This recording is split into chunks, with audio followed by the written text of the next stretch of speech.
YouTube, it's me, Joe, and I'm back with another reaction. And we're back with extra history, and are back with our boy Bismarck, who we have moved on from him being the wild man, and now we're coming into the statesman that is Bismarck. This is going to be interesting and fun. I cannot wait.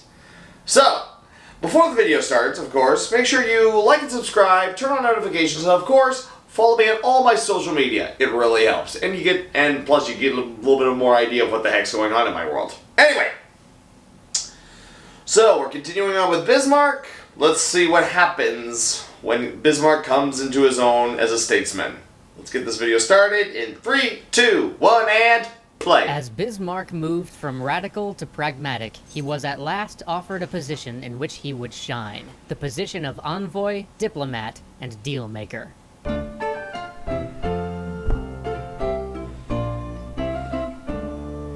Bismarck's tutelage in the diplomatic craft was swift. As he wrote to his wife, "I am making rapid progress in the art of using many words to say nothing at all." God! This from Frankfurt. He had been assigned as the Prussian envoy to the Diet of the German Confederation, that being the body that was supposed to figure out how the whole mess of 39 German states were to work together. But working with the Austrians was the furthest thing from Bismarck's mind. He was there to assert that Prussia was Austria's equal, and he did this with aplomb by lighting a cigar. Smoking in the assembly was a privilege granted only to Austrians, but when the Austrian representative sitting next to him took out a cigar and began to smoke, Bismarck cracked out one of his own and, saying nothing, lit up. The press loved it. His enemies loved it too. When he returned to Berlin, one of them claimed publicly that the only thing Bismarck actually accomplished in Frankfurt was burning a cigar. And, of course, because old habits die hard, one thing led to another, and the ever-diplomatic Bismarck found himself once again on the field of honor, trading shots with a fellow Prussian over a cigar burnt to snub the Habsburgs. But his time in Frankfurt taught him one thing. If the Prussians were ever to carry the same weight amongst the German states as their much larger rival, they would need allies. So he began to court what he saw as the two most valuable possible confederates for Prussia, Russia and France. But then, in October of 1857, the King of Prussia suffered a stroke. The king's brother, named Wilhelm, because of course he was, why should a family have to come up with more than one name? Yeah, Wilhelm is kind of a running trend. This Wilhelm, though, considered Bismarck as nothing more than a petulant schoolboy. His words. Bismarck had a plan, though. Bismarck always has a plan. Oh, I just would counter this know opinion that's in going a to be most used quite a lot. And therefore most Bismarckian way. He delivered to the prince a 92-page treatise detailing exactly how Prussia could abide by the letter of the agreement they'd signed that founded the German Confederation, while simultaneously aligning the other German states against Austria. Unfortunately, Wilhelm thought that was stupid. Bismarck was promptly assigned as the Prussian envoy to the Tsar, because, you know, I guess if you want to get rid of somebody in 18th century Europe, you just put him in St. Petersburg, or better yet, Moscow. And there he would sit on ice until 1862. These were some of the bleakest years of his life. He was cut out of state affairs, he fell ill, he nearly lost the use of his leg, and even withdrew himself from Russian society as his ability to serve as a diplomat was hindered by the fact that everybody knew he was there because his sovereign didn't want him in Prussia. But, at last, a strange letter came, one saying that he should return to Berlin with haste. When he got there, against all odds, he was asked to serve as the head of government. Whoa, you might big reasonably promotion. Ask, why? Why would the king who had so long snubbed him ask him to run the state? How could he go from a remote diplomatic posting to the head of domestic affairs? Well, because nobody else wanted the job. At least, nobody else the king thought wouldn't plunge the country into civil war. You see, for a year, the Liberal Party had refused to grant funds for the army. And if you know anything about Prussia, you know Voltaire's old adage. Where some states have an army, the Prussian army has a state. Meaning that not funding the army had brought them to the brink of constitutional crisis. Yeah. And the king's closest advisor's best suggestion was to have the army overthrow the Democratic Assembly and then figure it out from there. Which was basically 100% guaranteed to start a civil war. Yeah. So the king figured, call in Bismarck, I guess. If he succeeds, fabulous. If he fails, then we'll just throw him under the anachronistic bus. As the announcement went out, no one in the wider world of Europe really thought he had a chance. Neither did many in Prussia. For 2 weeks, Bismarck had to scramble to pull together a cabinet, because nobody thought his government would last. Simultaneously, he also had to bolster the spirit of the king, who, in his dejection, was continuously on the brink of giving in. Jeez. And in the midst of all of this, almost as an offhand remark to those who were debating funding the army, he said the words that would define him and define the age. The great questions of the day will be decided not by speeches and majority votes, that was the great mistake of 1848 and 1849, but by iron and blood. But in the midst of all the chaos, Bismarck had a plan. Bismarck always had a plan. If he couldn't get to the Landtag to do what he wanted, well, then he would just have to do what he wanted anyway. You see, the king and the parliament were supposed to agree on any new budget before the government could collect taxes on that budget and do with them whatever they wanted.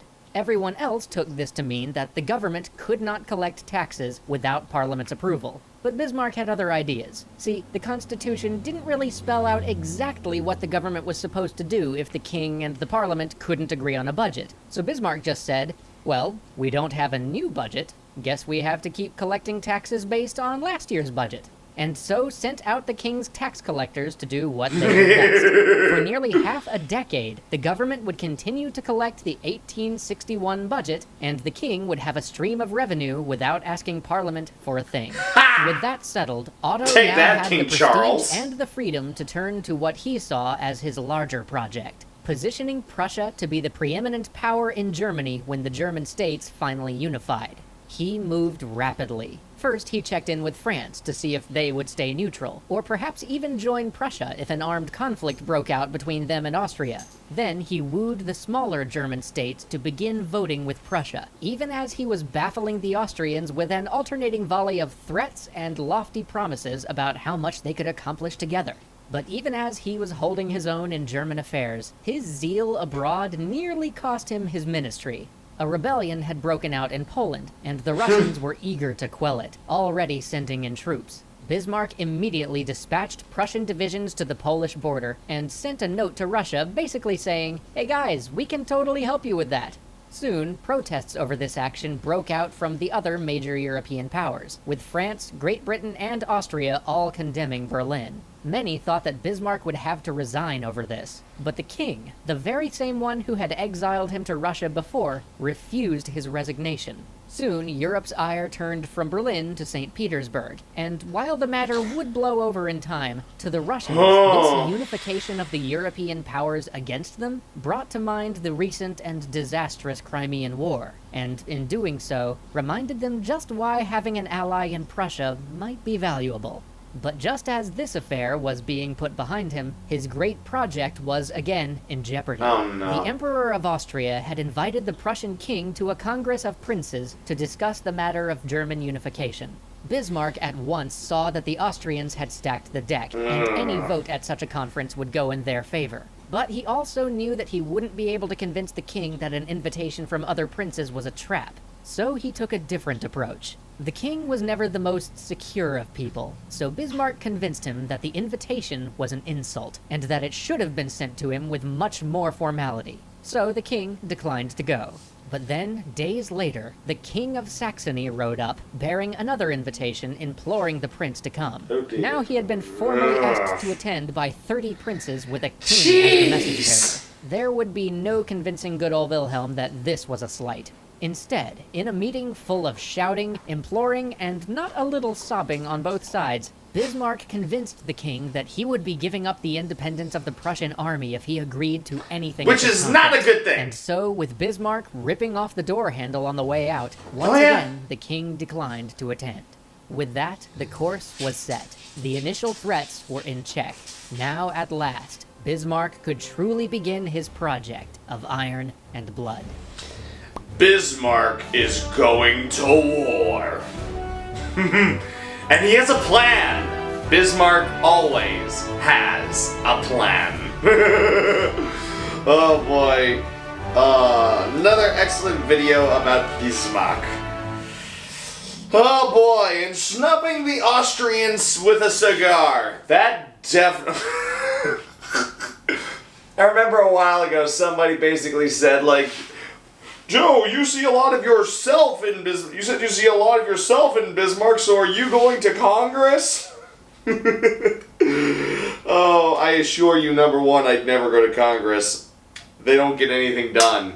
But God, if I did, oh yeah, you could just imagine me just sitting in the back of the great halls of liberty and democracy, in the back of Congress, just like in the shadows, staring out at the Speaker of the House, just like shooting dead eyes at everybody, with a cigar in my mouth, just like fully lit, with just billowing like a smokestack, and just like looking over, going, "Are you all gonna play nice? Cause you better play nice." And me just sitting there,